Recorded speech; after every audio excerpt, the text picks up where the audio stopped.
শায়েখ কাদের বলা যাবে বা কারা শায়েখ? আপনার নামের শুরুতে কিভাবে শায়েখ আসলো? বাহ ভাইরা আমার, শায়েখ শব্দের মূল অর্থ, একেবারে মূল অর্থ বলতে গেলে হয় বৃদ্ধ, মানে মুরব্বী, বয়স্ক। এটা হলো শায়েখ শব্দের একেবারে মূল অর্থ।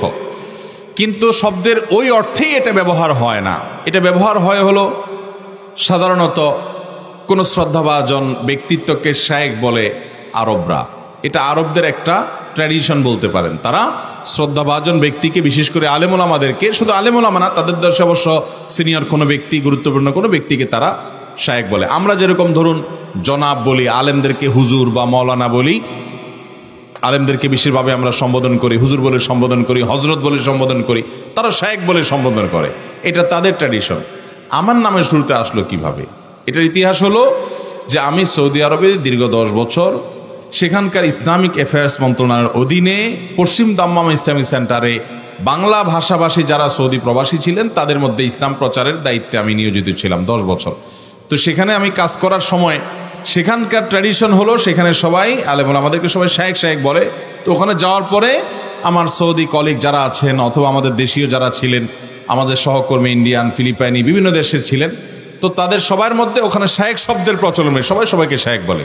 তো যেহেতু আমি সেখানে একজন আলেম হিসাবে দায়িত্ব পালন করেছি, দায়ী হিসাবে দাওয়াতের কাজ করেছি, খুব স্বাভাবিকভাবে সবাই শায়েখ বলতে বলতে শায়েখ উঠে গেছে। এটা আমি কোনো মায়ের পেট থেকে নিয়ে আসিনি, আবার এটা কোনো বানায়াত কেউ দেয় নেই।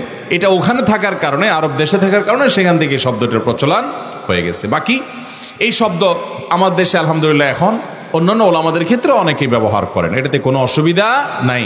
আপনি আপনার শ্রদ্ধার আলেমকে শায়েখ বলেন কিংবা হজরত বলেন, এটাতে কিচ্ছু যায় বা আসে না।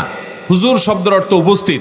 আমরা অনেকে বলি না, কাউকে হুজুর বলা যাবে না। আপনারা অনেক সময় শুনবেন এক দুজন এরকম লোকও আছে, নামাজ কালামের খোঁজ খবর নাই, দেখবেন যে কি শ্রদ্ধা ইসলামের প্রতি, বলবে কি, ভাই হুজুর শুধু একজন। হুজুর শুধু কে? একজন। তিনি কে? আল্লাহ রসুল সাল্লাল্লাহু আলাইহি ওয়াসাল্লাম। এই আল্লাহর বান্দা হুজুর শব্দের অর্থই জানে না, কিন্তু আন্দাজে ফতোয়া মাইরে বসে আছে। এই দেশে এত মুফতি আর এত ডাক্তার, আপনার শুধু কোনো একটা অসুখ হলে দেখবেন যে সবাই ডাক্তার, সবাই একটা একটা বুদ্ধি দিচ্ছে। আবার মাসালাত জানার দরকার হয়েছে, তো দেখবেন যে মাসআলার উত্তর দেওয়ার জন্য লোকের অভাব নাই। তো এইরকম মাসালা অনেকে দেয়। ভাই হুজুর শব্দের অর্থ উপস্থিত, কিন্তু এখানে শব্দের অর্থটা উদ্দেশ্য না, উদ্দেশ্য হলো জনাব। এটার উদ্দেশ্য হলো কি? জনাব। বাস, এই জনাব বলে আমি তাদের কাউকে সম্বোধন করলাম, ওইটাকে আপনি বলতে পারেন হুজুর। এটা হলো উদ্দেশ্য।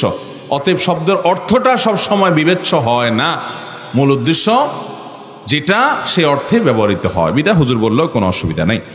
মুসাফির হয়ে বাড়ি থেকে বের হলে কত মাইল অতিক্রম করলে সফরের নামাজ পড়া যাবে?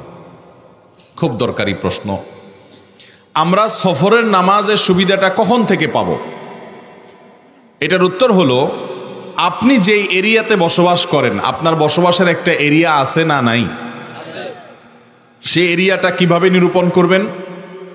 ধরুন আপনি একটা সমাজে বসবাস করেন, এই সমাজের একটা মানুষের সামাজিক যে প্রয়োজনগুলো আছে এগুলো পূরণ করার জন্য যা যা দরকারি সবগুলো মিলে একটা এরিয়া। ধরেন কথার কথা একটা ইউনিয়ন অথবা একটা থানা।